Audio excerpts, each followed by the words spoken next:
मेरे साथ मौजूद हैं आज़ाद प्रेम सिंह डामोर, विश्व हिंदू परिषद से जुड़े हैं और इन दिनों चर्चाओं में हैं क्योंकि कल उनके खिलाफ एक ज्ञापन दिया गया था ईसाई समुदाय की ओर से और उसके पहले भी एक ज्ञापन सौंपा गया था। तो हम चर्चा करेंगे। कल एक ज्ञापन सौंपा गया है ईसाई समुदाय की ओर से और कहा गया है कि जो डिलिस्टिंग की महारैली आपकी होने जा रही है तो प्रशासन ये सुनिश्चित करे कि कहीं ऐसे नारे या भाषण न हो जिससे आपसी वैमनस्यता फैले या आपत्तिजनक बातें न कही जाए। तो क्या कहेंगे आप? देखो, हमारा ना तो किसी धर्म को लेकर विरोध है, शुरू से लेकर अब तक ना आगे किसी धर्म को लेकर विरोध है, ना कोई ऐसा भड़काऊ बयान हमारा देने का कोई है।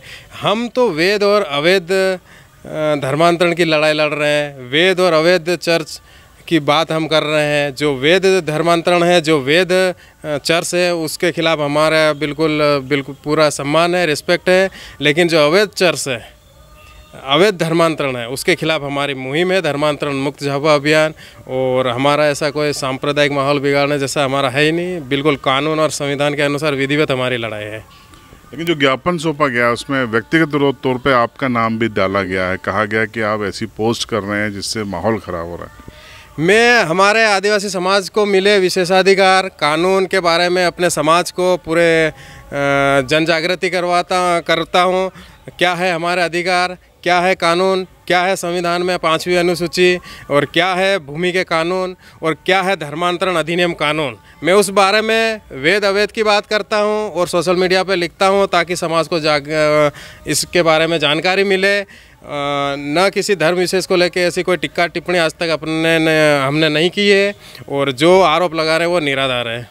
अच्छा, कल जो आपकी डिलिस्टिंग महारैली होनी है, कैसी तैयारी है, कितने लोग जुटने की उम्मीद है?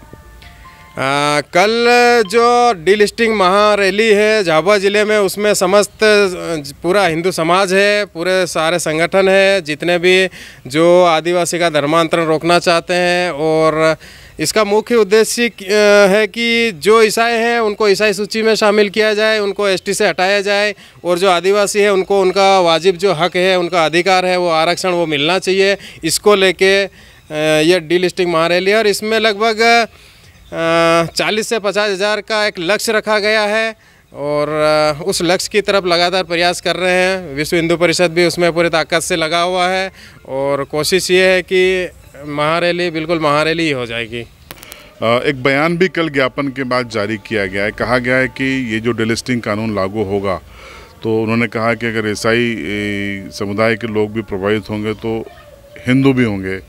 तो इस पर आपका क्या कहना है?